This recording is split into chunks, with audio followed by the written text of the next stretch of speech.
Rotary club of Malegaon mid town आयोजित carnival rotary उत्सव 2024 विविध नाविन्यपूर्ण उद्योजकांसाठी सुवर्ण संधी. तारीख आहे 23, 24, 25 फेब्रुवारी पर्यंत. तर वाट कसली बघता? स्टॉल बुकिंग साठी आजच कॉन्टॅक्ट करा.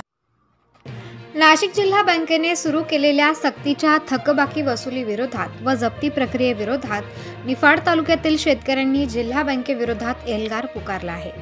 जिल्हा निबंधक गौतम बलसाने यांनी सादर केलेल्या अहवालानुसार जिल्हा बँकेत संचालक व अधिकाऱ्यांनी केलेल्या कोट्यवधी रुपयांच्या गैरव्यवहाराची ईडी चौकशी करण्याची मागणी यावेळी निफाड तालुका शेतकरी संघर्ष समितीने केली आहे.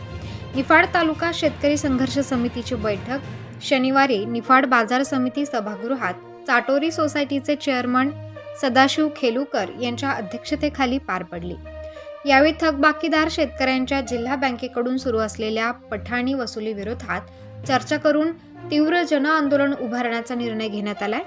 बैठकीत अशोक आंधळे, प्रकाश अडसरे, सुनील पवार, योगेश शिंदे, सुरेश मोरे, योगेश कुईटे, उगाव सोसायटीचे दत्तू सुडके, सागर निकाळे, मोतीराम मोगल, अब्दुल विनायक घोलप, पप्पू शिंदे, बाळासाहेब मुरकुटे आदींनी थकबाकीदार शेतकऱ्यांच्या व्यथा बैठकीत मांडल्या. शेतकरी संघटनेचे नेते भगवान बोराडे, पिंपळगावचे चंद्रकांत मोरे, साकोरेचे विलासराव बोरस्ते, जयराम मोरे, करंजगावचे माजी सरपंच व राज्य बियाणे उपसमितीचे सदस्य खंडू बोडके, सदाशिव खेलुकर, प्रकाश अडसरे, बाजीराव शिंदे यांनीही यावेळी बैठकीत शेतकऱ्यांना मार्गदर्शन केले. शेतकरी संघर्ष समितीच्या माध्यमातून निर्णायक लढा उभारून जप्तीची कारवाई रोखण्यासाठी उच्च न्यायालयातही याचिका दाखल करण्याबाबत यावेळी चर्चा करण्यात आली. निफाड तालुक्यात 7,749 शेतकरी जिल्हा बँकेचे थकबाकीदार असून शेतकरी अत्यंत अडचणीत असतानाही बँकेने सुरू केलेली कारवाई बेकायदेशीर असून धनदांडग्यांवर आधी जप्तीची कारवाई करावी अशी मागणी विलास बोरस्ते यांनी केली. चंद्रकांत मोरे व भगवान बोराडे यांनी संघर्ष समितीच्या चळवळीची माहिती यावेळी देत निफाड तालुक्यातील सर्व थकबाकीदार शेतकऱ्यांनी या लढ्यात सहभागी होण्याचे आवाहन करत 27 तारखेला नाशिकला गोल्फ क्लब मैदानाजवळ सुरू असलेल्या आंदोलनस्थळी होणाऱ्या मेळाव्यास उपस्थित राहण्याचे आवाहन केले आहे. करंजगावचे माजी सरपंच व राज्य बियाणे उपसमितीचे सदस्य खंडू बोडके यांनीही यावेळी बैठकीत आक्रमक भूमिका घेत जिल्हा बँकेच्या तुघलकी कारभारावर आसूड ओढत अल्पभूधारक शेतकऱ्यांनी जप्तीवेळी ठोकशाहीने उत्तर देण्याचे आवाहन केले आहे. यावेळी बैठकीस प्रहारचे जिल्हा उपाध्यक्ष सागर निकाळे, नवनाथ गावले, संजय झालटे, दत्तात्रय चौधरी, अभिमन्यू खिंडे, राजेंद्र मोरे, सजन इखे, मधुकर आहेर, प्रभाकर कोल्हे, श्रीराम सरोदे, रामकिसन वडघुले, जयवंत मापारी, अब्दुलभाई शेख, नामदेव पवार, चंद्रशेखर गावडे, भाऊसाहेब भंडारे, प्रशांत धुमाळ, जयवंत मापारी, राम मोरे, गणपत कोयटे, अशोक मोगल, तानाजी टर्ले, राजेंद्र मोरे, सोपान वडघुले, राजेंद्र आहेर आदींसह तालुक्यातील शेतकरी उपस्थित होते. आपण आता हा लढा तुम्ही हाती घेतला याच्यासाठी आमच्या पदाकारचे असतील सदभाऊ आहे, आम्ही सगळे यायचे. अजूनही जिथं जिथं पुढे आंदोलन करायची गरज असेल बोराडे पाटील आम्हाला बोलवा आणि किमान आपल्या तालुक्यामध्ये जिथं पुढे जप्ती येईल ना तिथं फक्त फोन करा.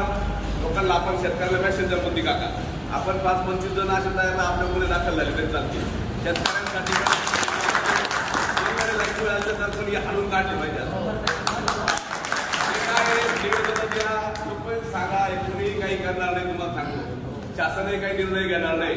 70,000 कोटीचे घोटाळे करणाऱ्यांना बांगलात घेऊन टाकले, विषय संपला. राष्ट्रीयकृत बँकेचं मला उदाहरण दिले, आघाडी काकांनी सांगितलं की बिचाराची व्यथा किती वाईट आहे. राष्ट्रीयकृत बँका का बरं 50% आतमध्ये देतात? आपल्या या बँकेला काय अडचण आहे? राष्ट्रीयकृत बँकांना केंद्र सरकार अनुदान रूपामध्ये देतं. उद्योगपतींचे हजारो कोटींचे कर्ज मागतात, शेतकऱ्यांचे कर्ज मागतात नाही तर किरकोळ विषय. पण करायचं त्यांना आपल्याला कर्जातच खाईत लोटायचं तर आपण आपल्या पुढे मागं नेत्यांना मागं जाऊ. तुम्ही लक्षात घ्या काय करते. आपण जर माणूस अडचणी असला का माणूस काहीच करू शकत नाही. लक्षात घ्या तुम्ही. आम्ही सगळे सारखेचे शेती उत्पादक आहे. आपण जोपर्यंत अडचणीमध्ये आहे तेव्हा आपल्याला नाही लागत तोपर्यंत तरी हात बाहेर काढावं लागतं, शेतीला भांडवल उभं करावं लागतं आणि आपण निंदे होऊन बसतो. त्यामुळे स्वाभिमानाने आता शेतकऱ्यांना जर लढायचं असेल आपल्या जमिनीचे निलाव काढणाऱ्यांचे ना डायरेक्ट हात पाय तंगडे मोडले पाहिजे. रेकॉर्ड करून जिल्हा बँक किमान निफाड तालुक्यामध्ये बाकीच्या तालुक्यांमध्ये वसुली करते नाही तुम्ही. तर नाटकाचे संचालक आहेत त्यांनी पैसे बुडवले, त्यांच्यावाल्या वसुल्या करते नाही. मला नाव घ्यायचं नाही, मला दिंडोरी तालुक्यात संचालक म्हणे मी पैसे मध्ये रिकामी बदनामी करते म्हणे. आमच्या गावात आले म्हणे एकूण निघा म्हटलं, पहिले 100 लोक जे आहे ना टॉपचे त्यांचं तुम्ही करा आणि मग आमच्या काय आम्ही शेतकऱ्यांना सांगतो. पण काका दुर्दैव असं आहे, ज्या शेतकऱ्यासाठी ज्याच्यासाठी बाजू घेतली गावमुंडीचं राजकारण कसं राहतं पहा, त्याचं सगळं खर्च त्याचं कमी झालं, काय नंतर ते बदलं सगळं झालं आणि नंतर आमच्या ग्रामसभेमध्ये आमच्यावर उलाटलं. त्याच्यामुळे कधी कधी असं वाटतं की आपण सुद्धा काही करू नये. नाही म्हणजे दुर्दैव आहे राजकारणाचं, तुम्हाला सांगतो. मी त्यांना घोडे लावले, हे केलं आणि काही नाही, काहीतरी गावातले कानकुके राहत्या. प्रत्येक गावात तुम्ही आम्ही राजकारण करतो, विरोधक आहेत, प्रत्येकाला कुणी काही साधू संत जन्माला आला पण येतात कानात बोलतात आणि परत आपल्या विरोधामध्ये 100 लोक उभे करतात. त्याच्यामुळे आपल्याला आपली तळमळ, आपली भावना लोकांची, शेतकऱ्यांची ही अशा प्रवृत्ती चालूच राहणार आहे. कोणाला आपल्याला हे नाही करायचं. पण आता जर आपल्याला लढायचं असेल मोरे पाटील सदस्य, जर आपल्या भागामध्ये आपण जबाबदारी घ्यायच्या भागात हे घेतली की आपण कायदेशीर प्रक्रिया जी काय आहे चालू करायची. हे म्हणतात तर 200 दिवस होऊन जर ते तर ती नाही, मी 2 दिवस बसणार आहे तुम्हाला सांगतो, तिथे टाकू पडून टाकी. सांगून देतो. बरोबर एकदम बरोबर. हे आता ते दिवस राहिलेले आपण बोलायचं आहे, तेवढे बोटावर मध्ये इतके जेवढे लोक आहेत तेवढे आपण लढा हातात घ्या. आणि आपल्याला जर तुम्ही कधी हात द्या शेतकऱ्यांचा प्रतिनिधी म्हणून मला शासनाचा प्रतिनिधी जरी मी असं तरी शेतकऱ्यांचा प्रतिनिधी म्हणून माझी शिफारस केली.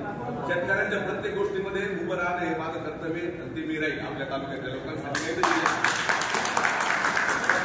तुम्ही दिशा ठरवा, सगळं जे काही असेल 1 दिवस 2 दिवस एकदम छान तुम्ही नियोजन केलं. मी ग्रुपवर सगळं आजही 2-3 साखरपुडे लग्नाच्या कार्यक्रम पण म्हणलं आपण यांना शब्द दिलेला आहे.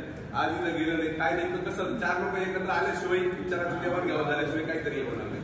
बाकी एकमेकावर आरोप मला योगेश कुंटे बोलत काय योगेश राजकीय नाही बोलायचं. आपण आपल्या ठिकाणी आहे तिथं आहे. एखाद्या लोक बदनाम करते त्याच्या कर्माने ज्याचं चांगलं म्हणायचं त्याचं वाटलं व्हायला आपल्या म्हणण्याने काही होणार नाही. आपल्या म्हणण्याने काही कोणाचंही होणार नाही.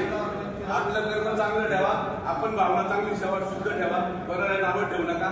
ते त्यांच्यापर्यंत ज्यांना जग मारा ते मारतील, ज्यांना प्रयत्न करतील. हा आपलं काम आहे, प्रत्येकापर्यंत पोहोचलं पाहिजे, आपली भूमिका सांगितली पाहिजे.